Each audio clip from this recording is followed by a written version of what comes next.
Hello, good morning ഉണ്ട് കേട്ടോ. ഇന്നിപ്പോൾ ഇതെല്ലാം കൂടെ അടച്ചു പൂട്ടി എങ്ങോട്ടാണ് പോകുന്നതെന്ന് വെച്ചാൽ നമ്മളൊരു കല്യാണ റിസപ്ഷനാണ് പോകുന്നത്. കല്യാണം കഴിഞ്ഞു, അതിൻ്റെ റിസപ്ഷന് പോവുക. ഞാനും ചേട്ടനും മാത്രം പോയാലോ എന്ന് ആലോചിക്കുന്നുണ്ട്. ചിലപ്പോൾ ഇതിനെയും കൂടെ കൊണ്ടുപോവാം. അവിടെ തന്നെ മുഖത്തലയിലാണ് പോകുന്നത്. അവിടെ തന്നെ നമ്മുടെ കുഞ്ഞമ്മ താമസിക്കുന്നുണ്ട്. അവനെ എതൂട്ടിനെ അങ്ങോട്ടാക്കിയിട്ട് നമുക്ക് കല്യാണത്തിന് കയറാമെന്ന് കരുതി പോവുക.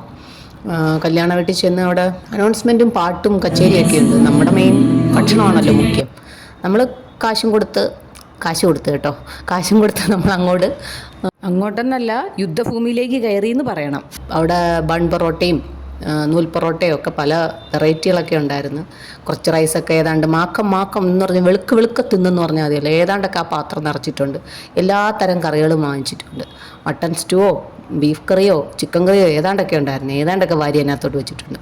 പക്ഷേ ഇത് കുറേ വേസ്റ്റായി കേട്ടോ. ഇത് കുറേ നഷ്ടമാണ്. അങ്ങനെ ചെയ്യാൻ പാടില്ലായിരുന്നു. എങ്കിലും എല്ലാ കറിയും ടേസ്റ്റ് ചെയ്യണമെന്ന് കരുതി വാങ്ങിച്ചതാണ്. അവനെ മനഃപൂർവ്വം കൊണ്ടുവരാഞ്ഞത്. അവനതൊന്നും കഴിക്കത്തില്ല, പിന്നെയും കഴിക്കാൻ സമ്മതിക്കത്തില്ല. ബാ പോവാമേന്ന് പറയും. പിന്നെ അത് കഴിഞ്ഞാൽ പിന്നെ നമുക്കൊരു ഐസ്ക്രീം ഇല്ലാതെ എന്താ ആഘോഷം. പക്ഷേ ഈ ഐസ്ക്രീം എനിക്ക് വാങ്ങിച്ചതല്ല, അല്ലെങ്കിൽ തൊണ്ടയ്ക്ക് വയ്യാത്തോണ്ട് ഐസ്ക്രീം എനിക്ക് വാങ്ങിച്ചതല്ല. ഇത് മോനെ കൊണ്ടുവന്നില്ലല്ലോ. അവനൊരു ഐസ്ക്രീം അപ്പുറത്ത് തന്നെയാണ് അവൻ നിൽക്കുന്നത്. കുഞ്ഞമ്മയുടെ വീടുള്ളത് അതിൻ്റെ അടുത്ത് തന്നെ. അപ്പോൾ അവൻ അങ്ങോട്ട് കൊടുക്കാമല്ലോ എന്ന് കരുതിയാണ്. പിന്നെ അതാണ്ട് ഇതിനെന്തോ പറയുന്ന പേരെന്തുവായിരുന്നു, ഷുഗർ ക്യാൻഡി ഇല്ലേ, അതും ഉണ്ടായിരുന്നു. അല്ല, നമ്മളെ സ്വന്തം പഞ്ഞിമുട്ടായി അത് തന്നെ. പിന്നെ ഏറ്റവും രസകരമായിട്ട് എനിക്ക് തോന്നിയത് ഈ ഫൗണ്ടൈനാണ് കേട്ടോ, ചോക്ലേറ്റ് ഫൗണ്ടൈൻ. പിന്നെ ആ പയ്യനാണെങ്കിൽ എനിക്ക് വീഡിയോ പിടിക്കുന്നത് കണ്ടോണ്ടേ അത് ഓൺ ചെയ്തൊക്കെ കാണിച്ചു തന്നു. എന്നിട്ട് എനിക്കത് എങ്ങനെയാണ് ഉണ്ടാക്കുന്നതെന്നൊക്കെ പറഞ്ഞു തരുക.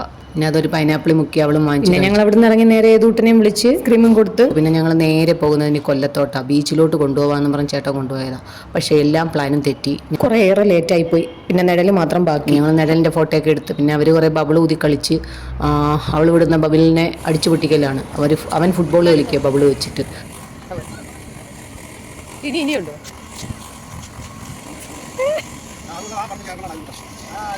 കുറച്ചു നേരം ഞങ്ങൾ അവരുടെ കളിയൊക്കെ കണ്ടുകൊണ്ട് നോക്കി നിന്നിട്ട് പേടിച്ച് വീട്ടിൽ കൊണ്ടുപോകാനുള്ള ശ്രമത്തിലാണ്. പക്ഷെ വരുന്നില്ല. രണ്ടുപേർക്കും രണ്ട് സാധനങ്ങളായിരുന്നു വേണ്ടത്. അവന് തറയിലെറിഞ്ഞ് പൊട്ടിക്കുന്ന ബോംബും അവൾക്ക് ബബിളും ആയിരുന്നു. അവൻ്റെ ബോംബെല്ലാം പൊട്ടിച്ചു കഴിഞ്ഞിട്ട് ഇപ്പോൾ അവളെ ബബിൾ പൊട്ടിച്ചുകൊണ്ട് പിന്നെ അവിടുന്ന് എങ്ങനെയെങ്കിലും പിടിച്ചെടുത്തുകൊണ്ട് വന്ന് പിന്നെ നമ്മൾ നേരെ വന്നത് ലക്ഷ്മി ബേക്കറിയിലോട്ട് കയറി. അവന് വിശക്കുന്നുണ്ടായിരുന്നെന്ന് പറഞ്ഞുകൊണ്ട് ഞങ്ങളെല്ലാം ഫുഡ് മാക്കം അടിച്ചായിരുന്നല്ലോ. പക്ഷെ അവൻ്റെ വയറൊഴിഞ്ഞ് കിടക്കില്ലേ.